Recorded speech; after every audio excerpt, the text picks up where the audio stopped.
नमस्कार विद्यार्थियों, मेघराज गुरुकुल में आपका स्वागत है। जैसा कि आप जानते हैं कि रोजाना शाम को 4 बजे हम प्रेजेंट टाइम पे जो टॉपिक अपना मैथमेटिक्स में चल रहा हुआ है आयतन। और आयतन में अपन इससे पहले वाले वीडियो में अपन ने बात करी थी आपके सामने घनाभ के बारे में, मतलब आयतन का पहला फुल टॉपिक अपन ने पढ़ा था घनाभ। इसी प्रकार से टाइप वाइज डिस्कस करते जा रहे हैं अपन, और टाइप वाइज जितने भी आकृतियां आयतन से रिलेटेड होती है, जितनी भी आकृतियां वॉल्यूम की होती है, उनसे भी आकृतियों को हम डिटेल में पढ़ने वाले हैं। तो आज का जो वीडियो अपना दोस्तों काफी मजेदार है, और आज की वीडियो में डिटेल में हम आपको बताने जा रहे हैं घन के बारे में, टोटली 100% घन के बारे में। आप घन के बारे में क्या क्या होता है, कैसे कैसे फॉर्मूले अपन डिराइव करते हैं, कैसे कैसे फॉर्मूले निकालते हैं, क्या क्या फॉर्मूले काम आते हैं, किस प्रकार के लॉजिकल प्रश्न, नॉट फॉर्मूला बेस्ड लॉजिकल प्रश्न जितने भी एग्जामों में बने हैं उन सबके बारे में डिटेल में बात करेंगे। मतलब कंसेप्ट प्लस क्वेश्चन सब एक ही वीडियो के अंदर हो जाएगा। तो ये वीडियो आप कंप्लीटली एंड तक देखिए दोस्तों, काफी मजा आएगा आपको, और काफी शानदार अंदाज में हम आपको सुनाएंगे। आज के बाद घनाभ से रिलेटेड कोई भी क्वेश्चन अगर एग्जाम में आता है तो मेरी गारंटी, अगर ये वीडियो आपने पूरा देखा है तो घन से रिलेटेड कोई भी क्वेश्चन आपको गलत नहीं होगा। घनाभ तो इससे पहले अपन पढ़ चुके हैं पहले वीडियो में, उस पर जाकर आप देख सकते हैं। मैं इसकी आई कार्ड है वहां पर लगा दूंगा ताकि वहां पर आप देख सकते हैं। घनाभ पे आधारित इससे पहले वाला वीडियो में बना चुका हूं, और ये वीडियो हम कंप्लीटली सिर्फ घन के बारे में बात करेंगे। तो घन के आधारित प्रश्नों के बारे में डिटेल में अपन बात करने वाले हैं। तो चलो शुरू करते हैं वीडियो को, काफी मजेदार है। घन पे आधारित प्रश्नों के बारे में स्टार्ट करने से पहले घन में क्या क्या कंसेप्ट होते हैं, क्या क्या फॉर्मूले होते हैं, उनके बारे में डिसाइड करते हैं, उनके बारे में बात करते हैं। तो घन का डायग्राम मैंने आपके सामने बना रखा है बोर्ड पे कि 3D आकृति है घन, 3 डायमेंशन आकृति है घन। तो घन आपका इस प्रकार का होता है।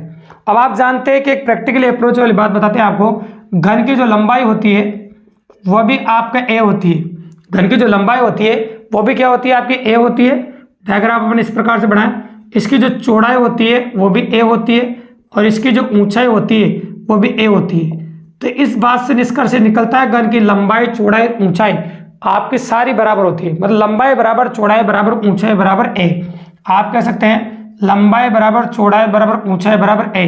तो ये कह सकते हैं घन की सारी भुजाएं आपस में बराबर होती है। तो घन में जितनी भी भुजाएं होती है वो सारी भुजाएं आपस में बराबर होती है, उसका नाम दे दिया मैंने ए। तो घन के अंदर जितनी भुजाएं होती है वो सारी आपस में क्या होती है, बराबर होती है। अब यहां लेता हूं मैं छोटा सा पॉइंट आपके सामने, जिसमें कह सकता हूं आपके सामने कि एक घन में कितनी फलक होती है।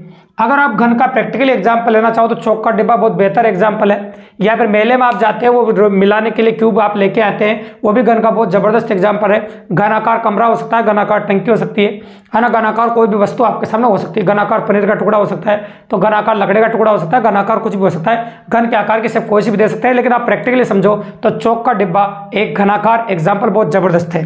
तो अपन बात कर रहे हैं फलक की। तो घन के अंदर आप अच्छी तरह जानते हैं टोटल 6 फलक होते हैं। अगर हम घन की बात करें तो घन के अंदर टोटल 6 फलक होते हैं, और 6 फलक के बाद अगर आगे बात करें तो कोने कितने होते हैं। अगर हम घन की बात करें टोटल इसमें 8 कोने होते हैं, और 8 कोने आपको नजर भी आ रहे होंगे, गौर से देखिए आप। ये कोना है, ये कोना है, ये कोना है आपका, ये कोना है, ये प्रैक्टिकली ये कोना है, ये कोना है, और ये कोना है। तो 4 ऊपर और 4 नीचे टोटल दिख गए आपको 8 कोने होते हैं। तो एक घन के अंदर टोटल 8 कोने नजर आते हैं, और 8 कोने होते हैं। अब इसके बाद बात करें अपन एक घन में भुजाएं कितनी होती है, सबसे इंपॉर्टेंट बात। तो एक घन में 12 भुजाएं होती है, और 12 भुजाएं आपस में बराबर होती है, और प्रत्येक का मान ए होता है। एक घन में 12 भुजाएं होती है, और 12 भुजाएं आपस में बराबर होती है, और प्रत्येक का मान क्या होता है, आपका ए होता है, जो अपन ने माना है आपके सामने। और चौथी और सबसे इंपॉर्टेंट जो बात है घन की वह है, ये 6 वर्गाकार सतहों से मिलकर बना होता है। 6 वर्गाकार सतहों से मिलकर बना होता है। आप आराम से समझिए, कोई जल्दबाजी नहीं। 6 वर्गाकार सतहों से मिलकर बना होता है। तो जो घन होता है आपका वो 6 वर्गाकार सतहों से मिलकर बना होता है। मतलब यूं कह सकते हैं एक घन के अंदर 6 वर्ग होते हैं, ये 6 वर्गाकार सतहों से मिलकर बना होता है। तो इस लाइन से सारी बातें क्लियर होगी आपकी। ये 6 वर्गाकार सतहों से मिलकर बना होता है, इसका मतलब घन पढ़ने के लिए आपको वर्ग के बारे में अच्छी नॉलेज होना चाहिए। और इससे पहले वाले वीडियो में घनाभ के बारे में बता चुके हैं, तो घनाभ के बारे में नॉलेज होना ही चाहिए। तो दोनों के बारे में रिपीट कर रहा हूं, अगर आपने कभी नहीं सुना है तो वापस सुन लीजिए। तो वर्ग का क्या क्या काम आएगा देखो सुनो। आप जानते हैं वर्ग का सेक्टर भुजा का स्क्वायर है, वो काम आएगा अपना, है ना। और एक होता है वर्ग का परिमाप जो 4 इंटू भुजा होता है।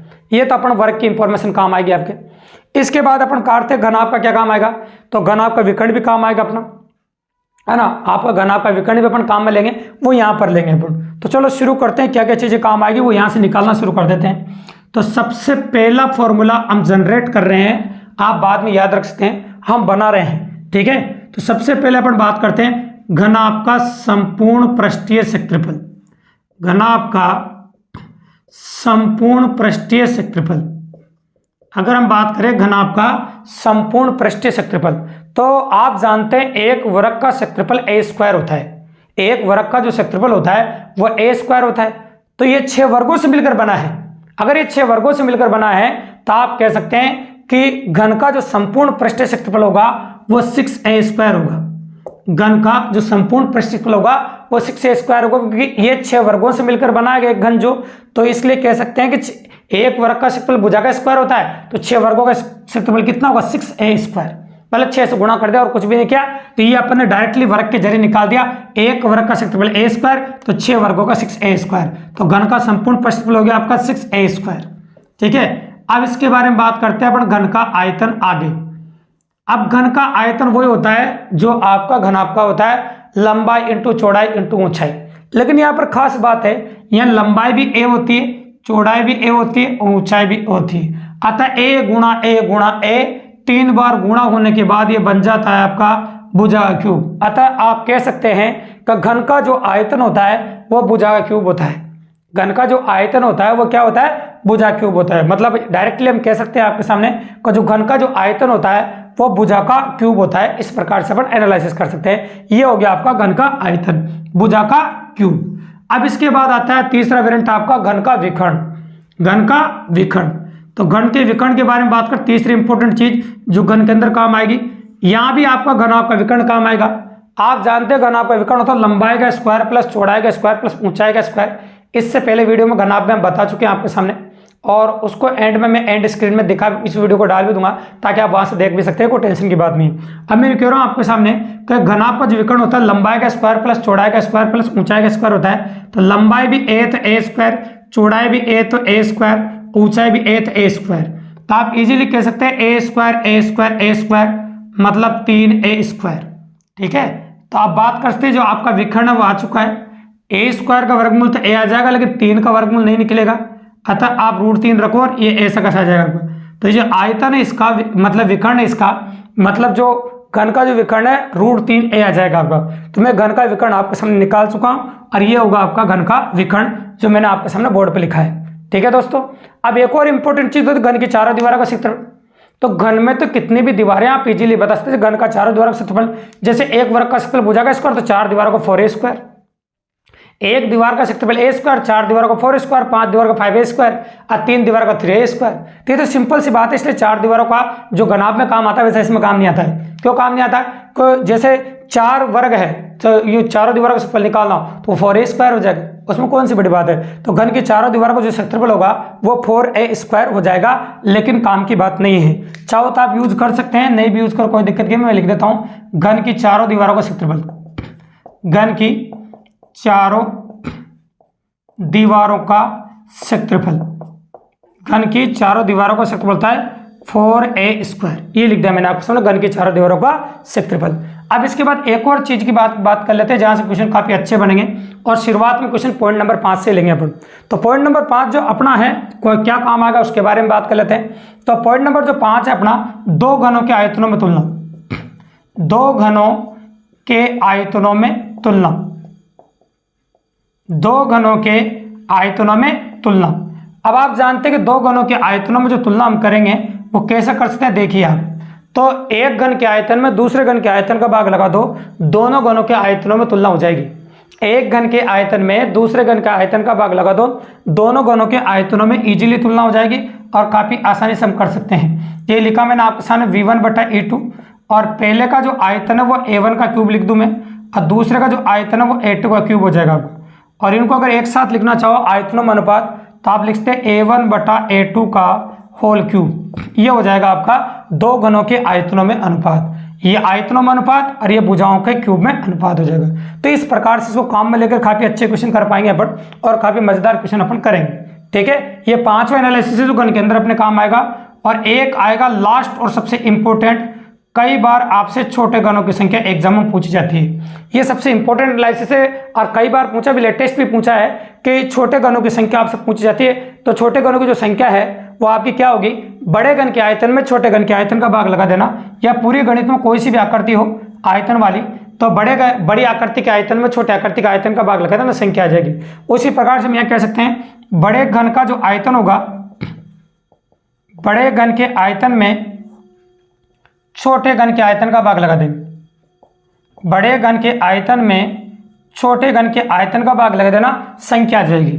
अब हम यूँ कह सकते हैं आपके सामने कि 15 साल के अंदर भारत के अंदर जितने भी एग्जाम हुए तो मैथमेटिक्स में वॉल्यूम टॉपिक के घन के रिलेटेड जो क्वेश्चंस पूछे, इन 6 वेरिएंट से पूछे, चाहे लॉजिकल एनालिसिस बनाओ चाहे किस प्रकार से बनाया, पर काम इन्हीं को लिया है। पहली बात तो संपूर्ण पृष्ठीय क्षेत्रफल 6a², आयतन भुजा क्यूब, विकर्ण 100√3 इंटू भुजा, घन की चारों दीवारों का क्षेत्रफल और दो घनों के आयतनों में तुलना, और एक संख्या, बड़े घन के आयतन में छोटे घन के आयतन का भाग लगा दो तो संख्या निकल के आपके सामने आ जाती है। तो ये 6 वेरिएंट जो अपने काम आएंगे। अब शुरुआत करते हैं इन 6 वेरिएंट से एग्जाम में क्वेश्चन कैसे कैसे बनेंगे और कितने मजेदार क्वेश्चन बन के आएंगे। तो सबसे पहले अपन 2 क्वेश्चन तो बनाएंगे, 2 क्वेश्चन आपके पॉइंट नंबर 5 से बनाएंगे। तो सबसे पहले 2 क्वेश्चन अपन पॉइंट नंबर 5 के लेने वाले हैं आपके सामने। तो शुरुआत अपन पॉइंट नंबर 5 से कह रहे हैं। तो लैंग्वेज क्या है क्वेश्चन की, क्वेश्चन नंबर फर्स्ट। अब लॉजिकल प्रश्न अपने स्टार्ट होने वाले हैं और लॉजिकल प्रश्नों के बारे में अपन बात कर रहे हैं आपके सामने। तो लॉजिकल प्रश्न किस प्रकार से बनेंगे और कैसे बनेंगे उनके बारे में अपन चर्चा कर रहे हैं। तो लैंग्वेज सुनिएगा, 2 घनों के आयतनों में 8:27 का अनुपात है। पहले क्वेश्चन लैंग्वेज सुनो, 2 घनों के आयतनों में 8:27 का अनुपात है।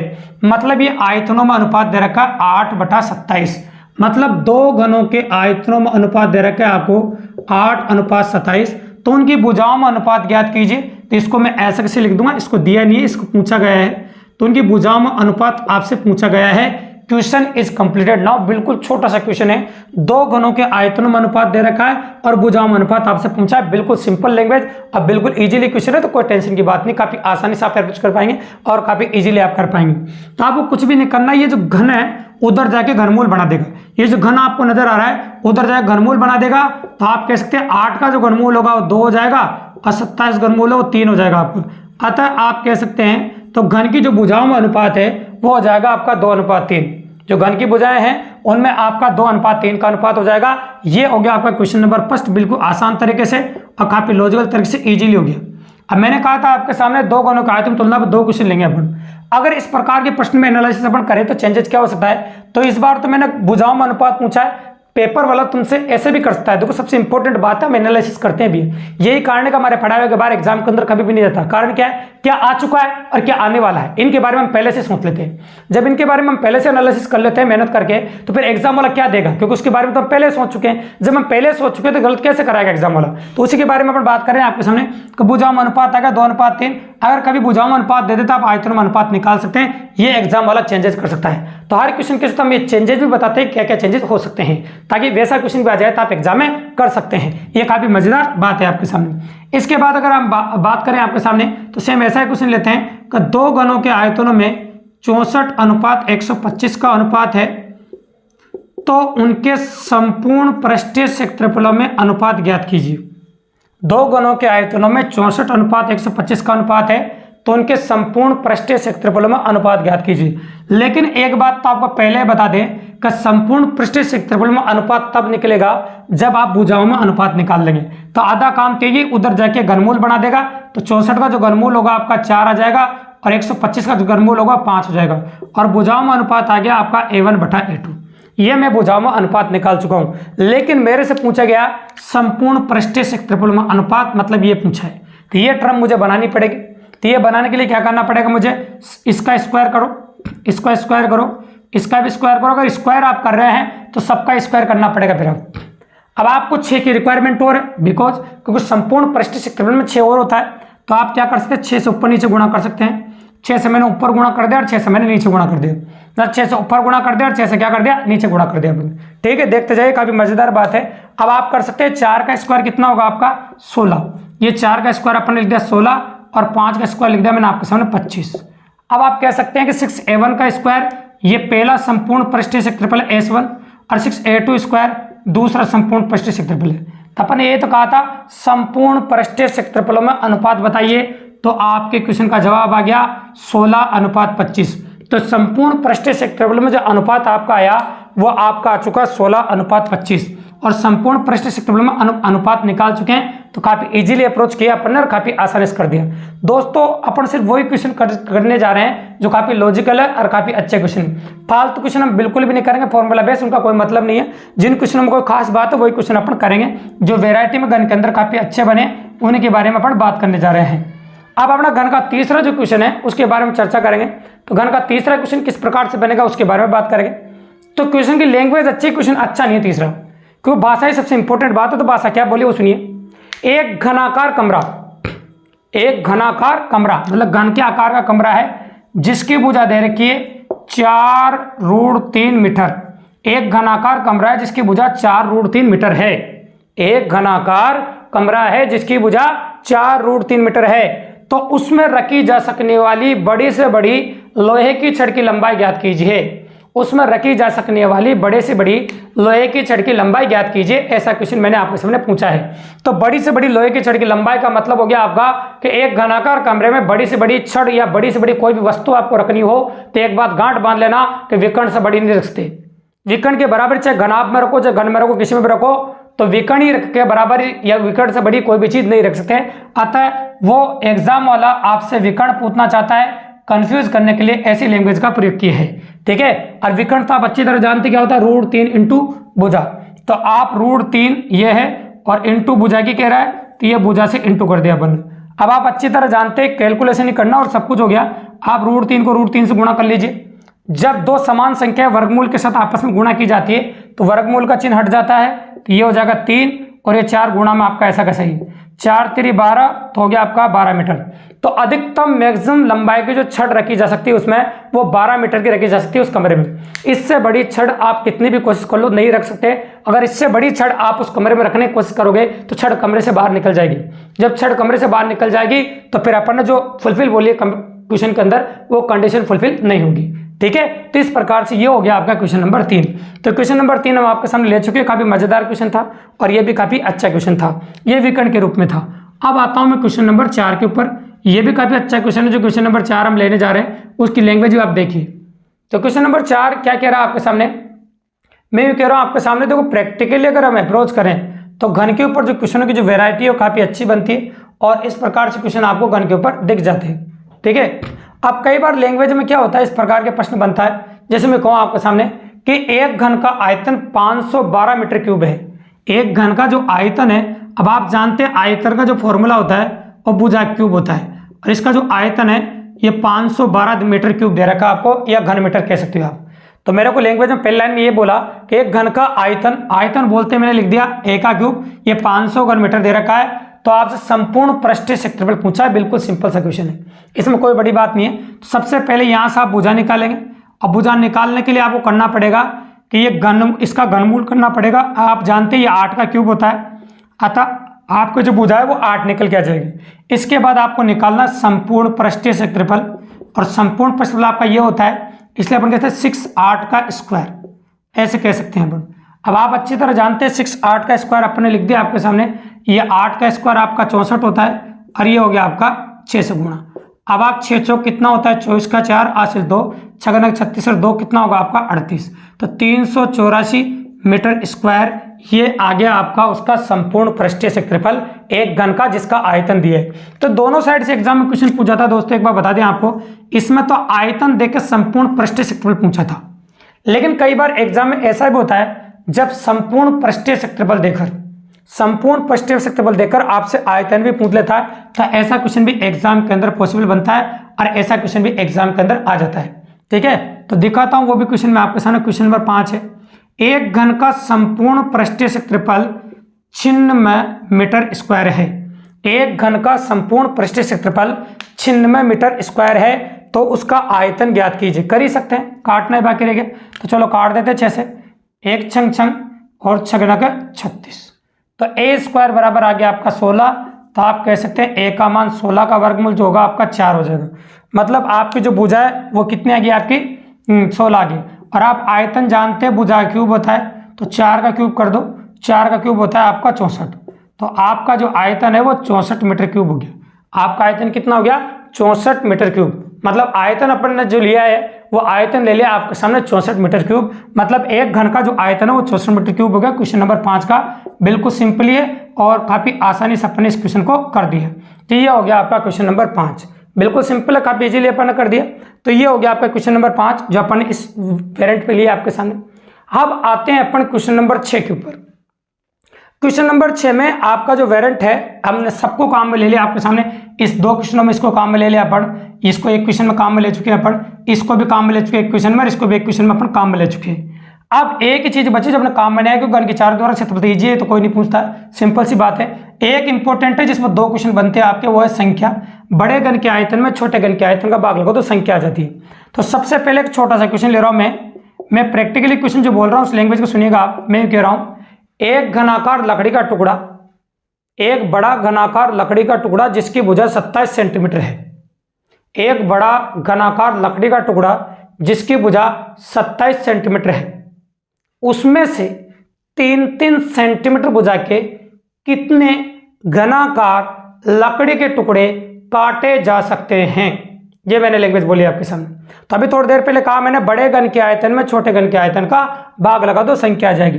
तो बड़े घन का आयतन क्या होगा आपका? बड़े घन की भुजा कितनी है? 27, तो 27 का क्यूब बटा छोटे घन की भुजा क्या आपकी 3, तो ये होगा आपका 3 का क्यूब। अब मैं इसको लिखने का जो तरीका है इस प्रकार से लिख देते हैं, कोई बड़ी बात नहीं है। तो 27 को मैं 3 बार लिख देता हूँ क्योंकि क्यूब है तो 3 बार लिखना पड़ेगा। और ये जो दिख रहा है आपका 3 का क्यूब ये 27 होता है डायरेक्ट। आप 3 का जो क्यूब है 27 होता है, तो 27 से 27 कट गया और 27 का वर्ग हो गया 27 को 27 से गुणा करने पर, और 27 का वर्ग होता है आपका 729। आप कह सकते हैं कि उसमें से 729 छोटे घन काटे जा सकते हैं, मतलब 729 छोटे घन हम काट सकते हैं, उसमें से हम 729 छोटे घन काट सकते हैं। इस प्रकार से एनालिसिस आपका हो गया। अब लास्ट इस चैप्टर का घन का और सबसे अच्छा क्वेश्चन क्या होता है, मैंने बड़े घन के आयतन में छोटे घन के आयतन का भाग लगा के यहाँ संख्या निकाल ली। लेकिन एग्जाम वाले आजकल चालाक हो गए, कई बार क्या होता है संख्या दे देता है और एक बड़े घन की भुजा दे देता है और आपसे छोटे घन की भुजा पूछ लेता है। इस प्रकार से भी आपका एनालिसिस एग्जाम के अंदर होता है। ठीक है, तो मैं बोला आपके सामने प्रैक्टिकल अप्रोच है। एक बड़ा घनाकार लकड़ी का टुकड़ा, लैंग्वेज सुनेगा, एक बड़ा घनाकार लकड़ी का टुकड़ा, प्रैक्टिकल अगर हम बात करें तो उस लैंग्वेज को काफी अच्छे सुनेगा। एक बड़ा घनाकार लकड़ी का टुकड़ा है ना, जिसकी भुजा अपन अपनी मर्जी से कुछ भी ले सकते हैं। जैसे मैंने ले लिया आपके सामने 8 सेंटीमीटर है, अतः मुझे 3 बार 8 गुणा 8 गुणा लिखना पड़ेगा। ठीक है ना। एक बड़ा घनाकार लकड़ी का टुकड़ा जिसकी भुजा 8 सेंटीमीटर है, उसमें से मान लो प्रैक्टिकली अगर हम बात करें आपके सामने, उसमें से 16 कितने ले सकते हैं अपन? 16 ले लो या फिर ज्यादा भी ले सकते हैं, आपकी इच्छा होती है। मतलब 64 छोटे घन काटे जा सकते हैं, यूं कहूं मैं आपके सामने, उसमें से 64 छोटे घन काटे जा सकते हैं। तो छोटे घन की भुजा क्या होगी? 64 छोटे घन काटे जा सकते हैं, तो छोटे घन की भुजा क्या होगी? तो ये बड़े घन के आयतन में छोटे घन का आयतन का भाग लगाओगे तो छोटे घन का ये मान लेंगे। ठीक है, तो ये तो घनों की संख्या है, ये बड़े घन की भुजा है और छोटे घन की भुजा अपन ने ए मान ली, जिसको अपन निकालेंगे आपके सामने। अब आप क्या कर सकते हैं, 8 से काट दीजिए आप 8 बार, फिर 8 से काट दीजिए 8 बार। अब ए क्यूब को इधर घुमा दीजिए आप, तो अपन कह सकते हैं ए क्यूब बराबर 8, अतः आपका ए बराबर हो जाएगा 2। तो आप कह सकते हैं छोटे घन की भुजा हो जाएगी आपकी 2। छोटे घन की भुजा आपकी क्या हो जाएगी? 2। मतलब आप इजीली कह सकते हैं कि जो छोटे घन की भुजा होगी आपकी वो 2 हो जाएगी। मतलब छोटे घन की भुजा को अपन 2 ले सकते हैं आपके सामने। ठीक है, छोटे घन की भुजा को हम 2 ले सकते हैं। तो इस प्रकार से अप्रोच आपको एग्जाम में देखने को मिलेगी। तो काफ़ी अच्छी अप्रोच है और काफ़ी इंपॉर्टेंट है, तो इस प्रकार से इजीली अपन कर सकते हैं। ठीक है, तो दोस्तों घन पे आधारित जितनी भी पॉसिबिलिटी जो सारी मैं बता चुका हूं आपको, फॉर्मूला प्लस कंसेप्ट हर चीज और क्वेश्चंस कंप्लीटेड सारे लॉजिकल। तो अगर वास्तव में हमारा वीडियो आपको पसंद आया और मजा आया हो आपको और वीडियो शानदार लगा हो, तो दोस्तों चैनल को जरूर सब्सक्राइब कर लीजिए, क्योंकि आप जानते हैं कि रोजाना ठीक शाम को 4 बजे इसी प्रकार की शानदार वीडियोज मैं आपके लिए लेके आता रहूंगा और हमेशा लेके आते रहेंगे मेरे चैनल के माध्यम से। अगर आपका मन है free of cost math reasoning पढ़ने का, चैनल को सब्सक्राइब कर दीजिए, बेल आइकन को प्रेस कर दीजिए, ताकि मेरे चैनल पर आप कंटिन्यू बने रहे दोस्तों, और देखते रहिए और आनंद उठाते रहिए फ्री मैथ रीजनिंग पढ़ने का। तो मिलते रहे नए अच्छी वीडियो के साथ। धन्यवाद।